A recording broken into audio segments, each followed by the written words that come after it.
everybody, it's your old pal Rob. Today we are going to be talking about something. Now, I've been trying to hunt down a copy of Triplanetary for quite some time.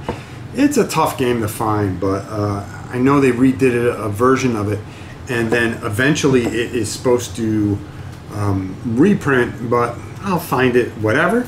But one of the games that uses some of the mechanics and the rules from it, I dug out of storage when we're trying to listen, we're still in the process of trying to get this move done. I think by the time you see this will probably be around the 1st of May, and we should just about be done and starting to set things up. So today we're talking about a Steve Jackson game called Starfist, and if you can hunt this down, it's not hard to find. It's not a relatively expensive game or one of those games, but it's a very interesting game because what it is, it's about this about the rebels versus the Terrians, and well, the rebels decide to take an asteroid and load it out with every weapon that you can conceivably and throw it at the Earth to wipe out the entire Starfleet. Very interesting. We're going to take a look at this a little bit. I'm not going to explain all the rules, but I'm going to give you a nice overview of everything so you get a real feel of how brilliant Steve Jackson and everybody is. And then we'll come back and I'll talk a little bit more about this. Let's go down and check. Now, I'm going to give you a brief overview of this glorious game, but if you play Triplanetary, you'll understand what the movement system. But before we even get started, I opened up the box and I realized, wow, that the fall of 1991 catalog, okay? I mean, look at all the GURP stuff, right? Car Wars, look at that. Look at all the stuff that you had for Car Wars, Illuminati. I mean, just think of all the great things that my man, Steve Jackson has come out with. That is just absolutely fantastic and glorious. I mean, what more can we say, right? That's Ogre, GVE. If you don't have that big box set, shame on you. And then, of course, you're getting the newsletter. Boy, I miss the days of getting newsletters and stuff like that. So here we have the map of Starfist. And what you're going to get is, there's not a lot of rules. Okay, so you're going to get your charts and tables and your ships off map. How many ships that you're going to have off map, the speed of certain things, and then your turn phases, which are very, very simple. Terrian repair phase. If you have a chance to repair some of these ships. Now, these ships are categorized a certain way. As you can see, there is a big C there. That is for a cruiser. Okay, and then the next number that you're going to see is your speed and your maneuverability and which letter that may be. So this defines the ship. There's A, B, or C, so you can track which ships you have, which you are going to be tracking on the ship as you are taking certain damage. You're going to be, this is the original crayon that comes with it too, folks. You're going to be taking those things off, and you know, you may lose certain beams and stuff like that, and so forth and so on. The game breaks down into a couple of phases. You're going to have the Terrian repair phase. You're going to have the Terrian maneuver phase. Now, they are trying to take out the center piece here, which is the Starfist, which is, you know, the asteroid of rebellion in their 6th year, or as they are known as the Rock Rats. Decided that, you want to know something? We are going to take an asteroid, hole it out, fill it full of weapons, and throw it at the Earth to just fight back and destroy. Of course, our friends the Terrians are trying to prevent that. You're going to have fighters. Now fighters only take one hit and that's it. They're gone. But cruisers and things like that, like I said, you are going to mark and chart on this particular device here. So as you're going through, you're going to go through your Terrian movement phase that you're going to be trying to take a move. And then you are going to go into your attack phase. Your objective is, number one, to, you know, you have some interceptors that you may have to take out, but the main objective is try to get through the shields and try to take out the weapons. How do you do that? Well, you're going to be rolling on some charts, and there are going to be some things here, and you get 2 6-sided dice, and here's the Starfist. And because it's so big, you're going to be able to hit it. So let's just say that, for instance here, we're going to be rolling our 2d6.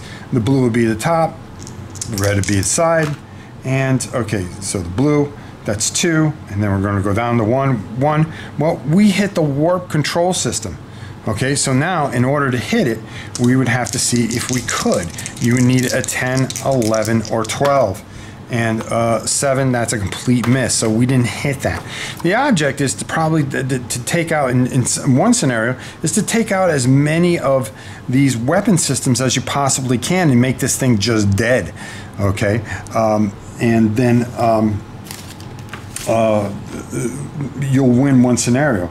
There are other scenarios in which that you are going to be, there's one other scenario, excuse me, and I'm actually going to show you, which is Last Stand, where you're going to be trying to get a certain amount of victory points before the end of this whole thing, and it's really close to the earth.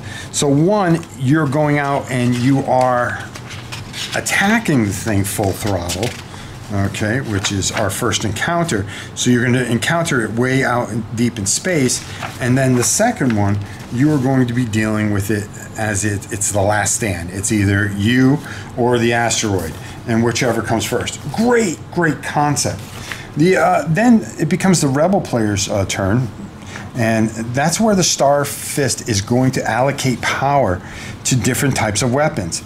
Okay, you're going to move your rebel ships, then you're going to fire your Nova gun phase, your warp phase, which is really kind of weird because it really, the warper is used by the rebel player to move its targets in different areas. So just when you have a strategy of what you're going to hit, the warper is going to take and just kind of move things around. Now, as you can see, there are all kinds of different shields that you're going to have to go through and defeat as well, which just makes this just a really intriguing.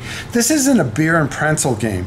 It is a intermediate game that really has some depth to it. And I mean, what would you expect? That's the way it was back in the old days, where there was a lot. I think there was just a lot more depth, not as much flash and everything like that. You know, you got some chits, and then you were just off and running. The rules aren't hard to understand, but the strategy really comes into play here. It's only 8 pages long. If you can find this on eBay, I can guarantee you that this is something that you would really enjoy. If you're familiar with the movement system in Triplanetary, you're going to love this. And my next thing I got to dig up is Triplanetary, and we'll show that to you as well. This is something that me and my son might do. We'll tape it and we'll put it up for you, and maybe that'll give you a better feel for it and you'll really enjoy it. Let's go up top and get my final thoughts on Star Fist, another Steve Jackson masterpiece. Now, one of the advantages of moving to the farm and doing a couple of things here is, well, basically, until our internet is put in towards the end of May, hopefully, at least that's what we've been told, where we can stream live, we can tape a lot of things, and my son lives here now with my grandchildren, so we're able to do more two-player games like this. And this was one I was digging out at the storage unit because I was trying to get everything squared away so we can try to get this place all squared away. And I said, boy, this is just a fun one. This is just a fun one. Anytime you know, as the rebels can be the asteroid with all the different systems. The thing that I really like about this is it's an intermediate game. It's not a beer and pretzel game like you would think. It is a game that is middle of the road, and it is very solid and very good. You really have to improvise or die. It's as simple as that. And you know, you really don't have an advantage because you're trying to take out certain things. There's 2 scenarios to this game, and it's very simple. First encounter, where you go out and you're trying to take out as much of that asteroid as you can, shut down the systems. That's it. And then Last Stand, where it's not too far from Earth, and you got to take it out, or that's it, game over. And just a really smart the ingenuity behind the game is just, I really like the whole theme of it, and it plays very, very, very well, and it is just a glorious time because you are just, I mean, that Starfist is just loaded with all kinds of weapons. Nova beam, particle beams, warp beams, this, that. I mean, if it can come at you, it will come at you, and that's what just makes this a lot of fun because it's unpredictable at times. So if you have the means to go find this, check out eBay. I've seen a number of them there. I don't think you'll be disappointed with this. This is a nice little game that you can just kind of knock around and do in an hour, and maybe do a couple times and just have a real good time. And that's one of the great things about Steve Jackson games is, they've just always been smart in a lot of ways. When you look at Triplanetary, Starfist, and some of the other stuff that has been fantastic that they have put out. Car Wars, one of the greatest games of all time. Ogre, one of the greatest games of all time. I mean, how can you deny that? So, Starfist, check it out if you can. Until next time, it's your old pal Ron. We'll see you soon.